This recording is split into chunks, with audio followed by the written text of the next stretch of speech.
அனைவருக்கும் வணக்கம். சிவசங்கரி லைஃப் சென்டரிலிருந்து இந்த வீடியோவில் நம்ம பார்க்க போகிறது ஓசிடி பற்றின அதிகப்படியான டீட்டெயில்ஸ். எதுக்காக அப்படின்னா, நிறைய பேர் நம்ம சேனலும் பார்க்குறாங்க, கம்பேரிட்டிவ்லி இன்னும் 2-3 சேனலில் ஓசிடி பற்றி கேட்குறாங்க. உங்களுக்கு தெரியாதது கிடையாது. ஓசிடி பற்றி உங்களுக்கு ஒரு தகவல் தெரியணும்னு நீங்கள் யூடியூப் பக்கம் போனீங்கன்னா ஏகப்பட்ட வீடியோஸ் உங்களுக்கு கிடைக்கும். ஸோ அப்போ அந்த வீடியோவெல்லாம் பார்க்கும் பொழுது கொடுக்கக்கூடியவங்க ரேண்டமாக பொதுமக்களுக்கு புரியும்படியாக எவ்வளோ தகவல் அங்கே ஷேர் பண்ண முடியுமோ அவ்வளோ தகவல்களை கொடுக்கறதால அதை கேட்டுட்டு ஒரு மினிமல் ஆஃப் நாலேஜை மட்டுமே எடுத்துக்கிட்டு எனக்கும் ஓசிடி இருக்குன்னு அவங்களாவே முடிவு பண்ணிக்கிறாங்க. ஸோ அப்போ நம்மக்கிட்ட வரும்போதே என்ன சொல்கிறாங்களா, எனக்கு ஓசிடி. அப்போ நீங்கள் டாக்டர்கிட்ட போனீங்களா, அவங்க ஏதாவது எவாலுவேஷன் பண்ணாங்களா அப்படின்னு கேட்டால், இல்லை நான் சில விஷயங்கள் வீடியோக்கள் பார்த்தேன், அதில் அவங்க சொல்லியிருக்காங்க, அது சிம்டம்ஸ் எல்லாம் எனக்கும் இருக்குது, ஸோ அதனால எனக்கு ஓசிடி தான் அவங்களே ஒரு முடிவு கொண்டு வர்றாங்க. ஸோ இப்போ இதில் மெயினாக தெரிஞ்சுக்க வேண்டிய விஷயம் என்னென்னா, எது ஓசிடி எதெல்லாம் ஓசிடி இல்லை, எதெல்லாம் நம்ம ஓசிடின்னு நினச்சிட்டு இருக்கோம் அது ஓசிடி இல்லை அப்படிங்கிறத தெளிவாக புரிய வைக்கிறதுக்காக தான் இந்த ஒரு வீடியோ. ஸோ வீடியோவை ஃபுல்லாக ஸ்கிப் பண்ணாமல் பாருங்கள். இது முற்றிலும் புதுமையான தகவல், ரொம்ப அவசியமான ஒரு தகவலும் கூட. உங்ககிட்டே யாராவது அந்த பிரச்சனையை பற்றி பேசும்போது உங்களுக்கு ஒரு கிளாரிட்டி இருந்தால் கண்டிப்பாக அந்த பிரச்சனையிலேருந்து ஒரு மெடிக்கேஷன் இல்லாமல் அவங்க ஒரு தப்பான புரிதல் இருக்காங்கன்னு உங்களால் ஈஸியாக புரிய வைக்க முடியும். அந்த வகையில் தான் இந்த வீடியோ இருக்க போகுது. ஃபஸ்ட்டு இந்த ஓசிடி அப்படின்னு சொன்னோடனே எல்லாரும் சொல்லக்கூடிய ஒரு தகவல் என்ன அப்படின்னா, ஓசிடினா அவங்க திருப்பி திருப்பி கை கழுவுவாங்க, அதே மாதிரி எப்போ பார்த்தாலும் ஏதாவது கவுண்ட் பண்ணிகிட்டே இருப்பாங்க, செக் பண்ணிகிட்டே இருப்பாங்க. ஸோ இந்த மாதிரி விஷயங்கள் தான் பொதுவாக சொல்லுவோம். ஆனால் உண்மையாகவே ஓசிடி அப்படிங்கிறது என்ன அப்படின்னா, நமக்கு ஏற்படக்கூடிய ஒரு டிஸார்டர். அந்த டிஸார்டர் ரொம்ப மென்டல் டார்ச்சரிங்காக இருக்கிற மாதிரி இருக்கக்கூடிய ஒரு விஷயம். இன்னும் புரியும்படியாக சொல்லணும் அப்படின்னா, ஓசிடியால் பாதிக்கப்பட்ட ஒரு நபர் ஒரு லூப்பில் போய் மாட்டிக்கிறது. திருப்பி திருப்பி அந்த எண்ணெய் சுழலில் போய் அவங்க மாட்டிக்கிட்டு திருப்பி திருப்பி திருப்பி அந்த எண்ணத்தையே அசை போட்டுட்டே இருப்பாங்க. அது அவங்களுக்கு ரொம்ப மென்டல் டார்ச்சர் ஆகி என்ன ஆகும் அப்படின்னா, அதுலேருந்து மீளணும்னு சொல்லிட்டு அவங்க ஒரு சின்ன டெம்பரவரி ரிலீஃபை கையில் எடுப்பாங்க. அதுதான் மீண்டும் மீண்டும் இந்த ஹேண்ட் வாஷ் பண்ணுறதாகட்டும், கவுண்ட் பண்ணுறதாகட்டும், திருப்பி திருப்பி செக் பண்ணுறதாகட்டும், இது எல்லாமே அதுதான். இப்போ இதே மாதிரி இன்னொரு பக்கம் பார்ப்போம். ஓசிடி அப்படின்னு நினச்சிட்டு இருக்கிறவங்க, பட் இது ஓசிடி இல்லை அப்படிங்கிறது அவங்களுக்கு புரியும் வகையில் ஒரு சில எக்ஸாம்பிள்ஸ் பார்க்கலாம். ஏன்னா நிறைய மனிதர்களுக்கு அதான் ஒரு பிரச்சனை. ஓசிடி மாதிரி எனக்கு திருப்பி திருப்பி அந்த விஷயத்த பண்ணி ஆகணும், அது அப்படி இல்லை அப்படின்னா எனக்கு பிடிக்காது, கம்ஃபர்டபுளாக இருக்காது அப்படி சொல்லுவாங்க. அப்போ அது ஓசிடிங்கிற ஒரு முடிவுக்கும் ஒரு ஸ்டேஜில் வருவாங்க. ஓசிடி நபருக்கும் ஓசிடியால் பாதிக்கப்பட்ட நபருக்கும் ஒரு ஒரு விஷயத்த அப்சஷன் கம்பல்ஷனாக செய்கிறவங்களுக்கும் டிஃப்ரென்ஸ் நிறைய இருக்குது. இப்போ பொதுவாகவே ஒரு சில பேரை பார்த்தீங்கன்னா ரொம்ப பர்ஃபெக்ஷன் அப்படிங்கிற ஒரு விஷயத்த எல்லாத்துலேயும் கடைபிடிப்பாங்க. ஒரு 7 மணிக்கு நீங்கள் இங்கே வாங்குங்க அப்படின்னு நம்ம சொன்னோம்னா 6:50க்கெல்லாம் அந்த இடத்துக்கு போய் ரீச் பண்ணிட்டு 7 மணிக்கு தான் அந்த ஹால்குள்ளேயே என்ட்ரு ஆகிறது. ஸோ அவ்வளோ பர்ஃபெக்டாக அந்த 7னா 7 தான், 7:02 7:01 ஷார்ப் 7 உள்ளே போவாங்க. இதை அவங்க வழக்கமாக ஃபாலோ பண்ணுறது டைமிங்கில். ஸோ இந்த மாதிரி ஆட்களுக்கு என்ன பிரச்சனை இருக்காது அப்படின்னா, அந்த 7 மணிக்கு போகிறதுக்கு முன்னாடி எந்த ஹரிபரியும் இருக்காது, ப்ராப்பர் பிளானிங் அவங்களுக்கு இருக்கும். அவங்க இந்த டைம் போனோம் அப்படின்னோம்னா எல்லாமே மென்டலி கால்குலேட் பண்ணி வச்சுருப்பாங்க. நமக்கு டிராஃபிக் எப்படி இருக்கும், இந்த நான் இருக்கிற இடத்துலேருந்து அந்த இடத்துக்கு போகிறதுக்கு எவ்வளோ தூரம் இருக்கும், இது எல்லாமே முன்கூட்டியே அவங்க அழகாக தீர்மானித்து எந்த ஹரிபரியும் இல்லாமல் டென்ஷன் இல்லாமல் அந்த இடத்துக்கு போய் சேர்றது. ஸோ இதை வழக்கமாக வச்சுட்டு இருப்பாங்க. இன்னும் சில பேர் இந்த வழக்கத்தையே எல்லா இடத்துலையுமே பிரதிபலிப்பாங்க. எல்லா இடத்துலையும் அப்படின்னா, இப்போ அவங்க யூஸ் பண்ணக்கூடிய டேபிள் எப்பயும் ஸ்பிக் அண்ட் ஸ்பேனாக இருக்கும், நீட்டாக இருக்கும். எதுவுமே வச்ச பொருள் வச்ச இடத்துல தான் அவங்களுக்கு வைக்கணும். ஸோ இது எல்லாமே அவங்கள அவங்க டியூன் பண்ணிக்கிறாங்க. இப்படிலாம் இருந்தது அப்படின்னா எனக்கு ஹரிபரி இல்லாமல் அந்த வேலையை செய்கிறதுக்கு அது எனக்கு எளிதாக இருக்குது.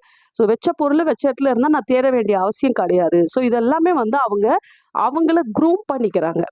பட் இது இது இது ஓசிடி கிடையாது. இதை நம்ம பார்க்குற நபர் அவர் ஓசிடி எல்லாமே அசையாமல் நேராக வச்சுருக்கணும், எல்லாத்தையும் பர்ஃபெக்டாக வைக்கணும்னு நினைக்கிறது. இது ஓசிடி இல்லை. அப்போது ஓசிடி எப்படி இருக்கும், ஓசிடியால் பாதிக்கப்பட்ட நபர் இதே வேலையை தான் செய்வார். ஆனால் அவருக்கு அது எப்படி இருக்கும் அப்படின்னா, எல்லா டெம்பரவரி ரிலீஃப்ஸ் இது எல்லாமே அவங்களுக்கு டெம்பரவரியாக கிடைக்கக்கூடிய ஒரு ரிலீஃப். இதுக்கு பின்னாடி ஒரு மனநிலை இருக்கு இல்லையா, ஸோ அதுதான் அவங்களுக்கு ரொம்ப டார்ச்சரிங்காக இருக்கும். இப்போ இந்த பொருளை நான் கரெக்டாக அடுக்காமல் விட்டுட்டேன் அப்படின்னா ஏதோ ஒரு விபரீதம் நடந்துரும். அந்த ஒரு விபரீதம் நடந்துட்டு இருக்கும். இப்படி ஆயிடுமோ அப்படி ஆயிடுமோன்னு மைண்டுக்குள்ள ஒரு லூப்ல ஓடிட்டே இருப்பாங்க. அப்போ அவங்களுக்குள்ளேயே ஒரு மைண்டு வந்து சொல்லும். இப்போ இந்த பொருளை மட்டும் நீ கரெக்டா அடுக்கிட்டேன்னு வச்சுக்கோவேன், அந்த ஒரு விஷயம் நடக்காது. இந்த பொருளை நான் கரெக்டா அடுக்கலைன்னா அந்த விஷயம் நடந்துரும் அப்படின்னு சொல்லிட்டு அந்த பொருளை வேகமா வந்து அடுக்குவாங்க.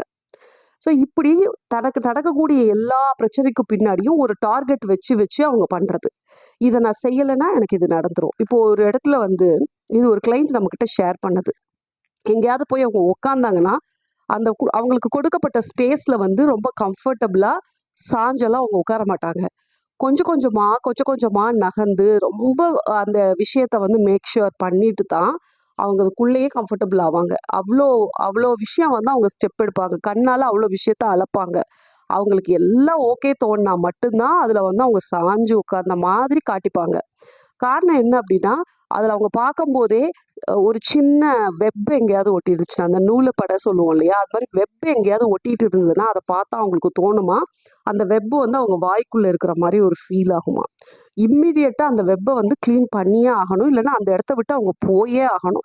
இல்லன்னா அந்த வெப் வந்து அவங்களுக்குள்ள போயிட்டு, அதனால என்னென்ன பாதிப்போ ஏற்படுத்திரும். அப்போ ஒரு குப்பைய பார்க்குறாங்க, ஒரு தூசிய பார்க்குறாங்க அப்படின்னா, இம்மீடியட்டா அந்த டஸ்ட் வந்து அவங்களுக்குள்ள போயிடும்னு தோணுமா. போய் எனக்கு ஏதாவது ஹார்ம் ஆயிடும். என் குழந்தைங்களுக்குள்ள போயிடும். எங்க அம்மாக்குள்ள போயிடும். இப்படி அவங்களுக்கு தோணிட்டே இருக்கும். அப்போ அந்த இடத்த வேக வேகமா கிளீன் பண்ணுவாங்க. அப்போ இந்த கிளென்லினஸ்க்கு பின்னாடி ஒரு மென்டல் டார்ச்சர் இருக்கு. அது எப்படி இருக்கு அந்த மென்டல் டார்ச்சர் அப்படின்னா, ஒரு பயமா இருக்கலாம். இல்ல அப்படின்னா இது பண்ணலைன்னா இது ஆயிடும்னு அவங்களுக்குள்ள ஒரு செல்ஃப் த்ரெட்டனிங் ஓடிட்டே இருக்கலாம். இல்ல அப்படின்னு பார்த்தீங்க அப்படின்னா, இது ஒரு டார்கெட். இதெல்லாம் நமக்கு பெர்ஃபெக்ட்டா செய்யலைன்னா, இப்படி இப்படி நடந்து போயிடும் அப்படின்னு சொல்லி, அந்த இப்படி இப்படி நடக்கிறதுங்கிறது வந்து நபருக்கு நபர் மாறுபடும். அத கேட்கும்போது நமக்கு எப்படி இருக்கும் அப்படின்னா, சம்டைம்ஸ் பார்த்தீங்கன்னா, ரொம்ப வினோதமா இருக்கும் அவங்க சொல்லக்கூடிய விஷயங்கள் எல்லாமே. இப்படி சில பேர் நினைப்பாங்க. இப்போ இன்னும் சில பேர் பார்த்தீங்க அப்படின்னா, ரிச்சுவல்ஸ்ல வந்து அதாவது இந்த சாமி கும்பிடுற விஷயம், சடங்கு சார்ந்த விஷயத்துல எல்லாம் பயங்கர ஓசிடியா இருப்பாங்க. சில பேர் இதுல வந்து ஓசிடி பீப்புளும் இருக்காங்க. ஒரு விஷயத்த அப்சஷன் கம்பல்சனா செய்வாங்க. பட் அவங்களுக்கு எந்த ஒரு மைண்ட்ல வந்து ஒரு ப்ராப்ளமும் இருக்காது. மென்டல் டார்ச்சர்ஸ் எதுவுமே இருக்காது. அந்த பெர்ஃபெக்ஷன் அப்படிங்கிற ஒரு விஷயம் தான். ஒரு 2 நபர கூப்பிட்டு நம்ம என்ன செய்றோம், உங்க வீட்ல ஒரு பூஜை பண்ணிக்கோங்கன்னு சொல்றாங்கன்னு வச்சுப்போம் உதாரணத்துக்கு. இந்த ஓ ஓ அதாவது இந்த அப்சஷன் கம்பல்ஷனா இருக்கக்கூடிய ஒரு பெர்சன், அதாவது எல்லாத்தையுமே ஒரு பெர்ஃபெக்ட்டா செய்யணும்னு நினைக்கிறவர் வந்து எத்தனை மணிக்கு என்னென்ன பொருட்கள் வேணும் அப்படிங்கிறத அவரே பார்த்து பார்த்து வாங்கி அந்த அந்த சொன்ன டியூரேஷனுக்குள்ள அந்த விஷயம் நடத்தணும், அந்த சடங்கு சம்பிரதாயங்கள் நடத்தணுங்கிறதுல மட்டும்தான் குறியா இருப்பாரு. அதை நடத்தியும் முடிச்சிருவாங்க. எந்த குறையும் வைக்காம நான் பெர்ஃபெக்டா செஞ்சுட்டேன், அந்த நிறைவு தான் அவங்களுக்கு தேவை. இதுக்கு பின்னாடி எந்த மைண்ட் டார்ச்சரும் இல்லை. அந்த பர்ஃபெக்ஷனுங்கிற ஒரு ஐடியாலஜி மட்டும் தான் அவங்களுக்கு இருக்கும். இதே இது ஓசிடியால பாதிக்கப்பட்டவங்க, ஒருவேளை இந்த விஷயத்த நான் சொன்னபடி சொன்ன டயத்துக்குள்ள செய்ய முடியாம எந்த பொருளும் மிஸ் ஆயிடுச்சோ, இல்ல அந்த நபர் சரியான டயத்துக்கு வராம அந்த சொன்ன டயத்துக்குள்ள முடிக்காம போயிட்டா, நான் எதுக்காக இந்த பூஜை பண்ணேன்னா அது நிறைவேறாம போயிடுமோ, இல்ல அந்த நபருக்கு ஏதாவது ஆயிடுமோ, இப்படியெல்லாம் திங்க் பண்றது. அதுக்கு இடையில அந்த நபர், அதாவது அந்த ஒரு பூஜை செய்யறதுக்காக ஒருத்தரை அப்பாயிண்ட் பண்ணியிருக்காங்கன்னு வச்சுப்போம். அவர் இங்க வர்றதுக்குள்ள அவருக்கு ஏதாவது ஆயிடுமோ, அவர் வந்து முடிக்காம போயிடுவாரோ, இது எல்லாமே வந்து ஓசிடி தான்.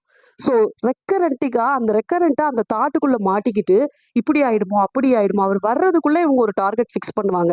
இப்போ இந்த இடத்த மட்டும் நான் இந்த இந்த மாதிரி எல்லாம் கிளீன் பண்ணிட்டேன் அப்படின்னா, அதுக்குள்ள அவர் வந்துட்டாருன்னா, என்னோட பூஜை நிறைவேறிடும். அப்படி மைண்டுக்குள்ள அவ்வளோ போராட்டங்கள் நடக்கும்.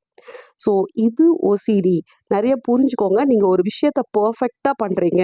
கிளீனா வச்சுக்கணும்னு நினைக்கிறீங்க. ஒரு ஆர்டர்லி மேனர்ல ஃபாலோ பண்ணணும்னு நினைக்கிறீங்க. ஸோ இத வந்து நீங்க தொடர்ந்து செய்றீங்க. இதனால உங்களுக்கு எந்த கில்ட்டோ, டென்ஷனோ இல்ல அப்படின்னா, அது ஓசிடின்னு நினைக்கவே வேண்டாம். பட் இந்த விஷயம்லாம் நான் செஞ்சா தான் எனக்கு அந்த பிரச்சனை வராதுன்னு சொல்லி மென்டல் டார்ச்சர் வந்து உள்ள நடந்துட்டே இருக்கும். அவங்க வெளிப்படுத்துறது வேணா, அந்த கிளென்லினஸ்ஸா இருக்கலாம், கவுண்டிங்கா இருக்கலாம், திருப்பி திருப்பி செக் பண்றதா இருக்கலாம், ஒரு டவுட்ல இருக்கலாம். ஸோ இது எல்லாத்துக்கும் பின்னாடி ஒரு மென்டல் டார்ச்சர் இருக்கு. சரிங்களா? அதோட வெளிப்பாடா தான் அந்த வேலையெல்லாம் செஞ்சுட்டு இருக்காங்க. அப்ப அது ஓசிடி. இன்னும் சில பேர்லாம் சொல்றது உண்டு. கோயிலுக்கு போய் நின்றுக்கிட்டு இருக்கும்போது தான் எனக்கு நினைக்கக்கூடாத தேவையில்லாத ஒரு காட்சிகள் எல்லாம் நான் காட்சிப்படுத்தி பார்ப்பேன் மைண்டில். ஸோ அதுவே எனக்கு கில்ட்டியாக இருக்குன்னு சொல்லுவாங்க. நான் போய் எவ்வளோ கேவலமாக கோவிலில் நின்றுட்டு நினைக்கக்கூடாத விஷயத்தெல்லாம் நினைக்கிறேன் அப்படிம்பாங்க. அப்படி என்னங்க நீங்கள் கேவலமாக நினைக்கிறீங்க அப்படின்னு சொன்னால், ஒரு சில விஷயம், அதாவது ஒரு பொது தளத்தில் ஷேர் பண்ணக்கூடிய விஷயங்களை மட்டும் நான் அந்த இடத்துல சொல்கிறேன். என்ன அப்படின்னா, எனக்கு அங்கே அங்கே போய் நின்றுட்டு இருக்கும்போது தான் பீரியட்ஸ் வர்ற மாதிரி எனக்கு ஃபீல் ஆகும். ஸோ என்னோட ப்ளீடிங் வந்து அந்த கோவில் எல்லாம் சிந்துற மாதிரி நான் கண்ணில் பார்ப்பேன். அந்நேரம் எனக்கு ரொம்ப என்னடா நம்ம இந்த இடத்துல வந்துட்டு இவ்வளோ கேவலமாக நினைக்கிறோன்னு எனக்கு தோணும் அப்படின்னு சொல்லுவாங்க. பட் அப்படி ஒரு சம்பவம் நடந்ததான்னு கேட்டால் நடக்கலை. நடந்துடக்கூடாதுன்றதுக்காகவே அவங்க அந்த இடத்துல போய் ஏதேதோ வேலையெல்லாம் பார்த்துட்டு இருப்பாங்க. ஸோ இது ஓசிடி. ஸோ ஓசிடி இது மட்டும் கிடையாது. இன்னும் சில பேர்லாம் பார்த்தீங்கன்னா, எந்த பொருளையும் தூக்கி வெளியே வீசவே மாட்டாங்க. ஒரு சின்ன ஒரு சோப்பு டப்பா மூடியா இருக்கலாம். இல்லன்னா ஒரு சின்ன டானிக் மூடி கூட விட்டு விட்டு வைக்க மாட்டாங்க. அந்த டானிக் குடிச்சு காலியா பாட்டில்ல ஒரு கேப் இருக்கும்ல, அத கூட தூக்கி போட மாட்டாங்க. ரீசன் என்னன்னா, செக்யூர் பண்றாங்களாம். ஃபியூச்சர்ல இதெல்லாம் தேவைப்படும். இதெல்லாம் நம்ம தூக்கி எறிஞ்சிட்டோம் அப்படின்னா, இந்த பொருளெல்லாம் அந்நேரம் நமக்கு வந்து கிடைக்காது. அது ஒரு அற்ப பொருளா இருக்கும். ஈஸியா கிடைக்கக்கூடிய பொருளா இருக்கும். சும்மா பக்கத்து வீட்ல போய் கேட்டா கூட அந்த பொருள தூக்கி குடுத்துடுற மாரி ஒரு பொருளா இருக்கும். ஆனா அத கூட அவங்க தூக்கி வீச மாட்டாங்க. அது எல்லாத்தையும் அப்படியே சேர்த்து வச்சுட்டே இருப்பாங்க. அதுல ஒரு பொருள் காணாம போனா கூட அவங்களால ஏத்துக்கவே முடியாது. என்னமோ பிரளயமே வந்த மாதிரி, எதிர்காலமே இடிஞ்சு போன மாதிரிலாம் ஃபீல் பண்ணுவாங்க. ஸோ இதுவும் ஓசிடி தான்.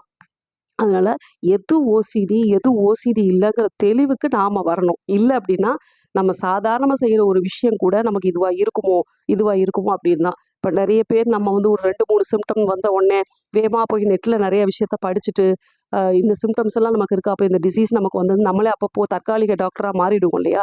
ஸோ இந்த மாரி விஷயங்கள் நடக்கிறதுக்கான காரணமே அத பத்தின முழுமையான நாலேட்ஜ் நமக்கு இல்ல அப்படிங்கிறது தான். ஸோ இந்த ஒரு வீடியோ எது ஓசிடி, எது ஓசிடி கிடையாது அப்படிங்கிறது தெளிவா உங்களுக்கு சொல்லியிருக்கும்னு நினைக்கிறேன். கடைசியா ஒரு தடவ திருப்பியும் ஒரே ஒரு லைன்ல உங்களுக்கு ஈஸியா புரிய வைக்கிற மாரி சொல்லிடுறேன். ஓசிடியால பாதிக்கப்பட்ட நபர் செய்யக்கூடிய அந்த வெளிப்பாடான செயல்கள் இருக்கு இல்லையா? அது அவங்களுக்கு தற்காலிக தீர்வு. அந்த தீர்வ வந்து அப்பப்போ அவங்க செய்யறதுக்கு பின்னணியில ஒரு லூப்பிங் மைண்ட் இருந்துகிட்டே இருக்கும். ஒரு லூப்குள்ள மாட்டிட்டு அவங்க கஷ்டப்பட்டுட்டே இருப்பாங்க. மென்டலி டார்ச்சர் ஆயிட்டே இருப்பாங்க. அந்த டார்ச்சர்ல இருந்து விடுபடணுங்கிறதுக்காக தான் அப்பப்போ இந்த கிளீனிங், கவுண்டிங்கிற வேலைய செஞ்சுக்கிட்டே இருக்கிறது. இது ஒரு பர்ஃபெக்ஷனிஸ்ட் அப்படிங்கிறவர் ஒருத்தர் பிளான் பண்ணி ஒரு விஷயத்த அவர் பண்ணுவாரு. அவர் வந்து எல்லா விஷயத்தையும் ஆர்டரா எடுத்து வைக்கிறது, கிளீனா வைக்கிறது அப்படிங்கிறதெல்லாம் அவர் சார்ந்த ஒரு விஷயமா இருக்கும். அவரோட பேட்டர்னாவே இருக்கும். இதுக்கு பின்னாடி எந்த கில்ட்டும் இருக்காது. எந்த ஒரு நம்ம இது இப்படி பண்ணிட்டோம், அப்படி பண்ணிட்டோம்னு எந்த டார்கெட் ஃபிக்ஸிங் எல்லாம் இருக்காது. அது அவரோட இயல்பாவே அனிச்சையா வெளிப்படும். அப்போ இதுவும் அதுவும் ஓசிடின்னு சொல்லிட்டு தயவு செய்து குழப்பிக்காதீங்க. நம்ம வந்து இனிமே வாரம் வாரம் ஒரு வீடியோ போடுற அளவுக்கு தான் நமக்கு டைம் இருக்கு. ஸோ அதனால நான் வாரம் வாரம் ஒரு வீடியோ தான் உங்களுக்கு நான் கொடுத்துட்டு இருக்கேன். நெக்ஸ்ட் வீக் வீடியோ என்ன அப்படின்னா, ஓசிடிக்கான தீர்வு ரிலேட்டடாக தான் அந்த வீடியோவில் கம்ப்ளீட்டாக நம்ம பார்க்க போகிறோம். ஓசிடியில் வந்து நிறைய வகைகள் இருக்காங்க. ஸோ இவங்களுக்கான தீர்வு எப்படி இருக்கும், ஸோ என்ன மாதிரி தீர்வுகளை நம்ம கையாள வேண்டி இருக்கும், இதுலேருந்து முழுமையாக வெளியே வர முடியும் அப்படிங்கிறத மட்டும் சொல்லி இந்த வீடியோவை நான் முடிக்கிறேன். உங்களுக்கு தனிப்பட்ட ஆலோசனை தேவைப்படுது அப்படின்னா ஸ்க்ரீனில் தெரியுற என்ன நீங்கள் ஃபாலோ பண்ணலாம். இது போன்ற உபயோகமான வீடியோக்களை நீங்கள் ஃப்யூச்சரில் பார்க்கணுன்னா நம்மளோட சேனலை மறக்காமல் சப்ஸ்கிரைப் பண்ணி வச்சுக்கோங்க. உங்களுக்கு ஏதேனும் ஓசிடி ரிலேட்டடாக சந்தேகங்கள் இருந்தது அப்படின்னா தாராளமாக நீங்கள் கமெண்ட்ஸில் கொடுக்கலாம். அடுத்த வார வீடியோவில் அதுக்கும் சேர்த்து ஆன்சர் பண்ணும் வகையில் நம்மளோட வீடியோ இருக்கும் அப்படிங்கிறத நான் சொல்லிக்கிறேன். அடுத்த வாரம் சந்திப்போம். Thank you so much.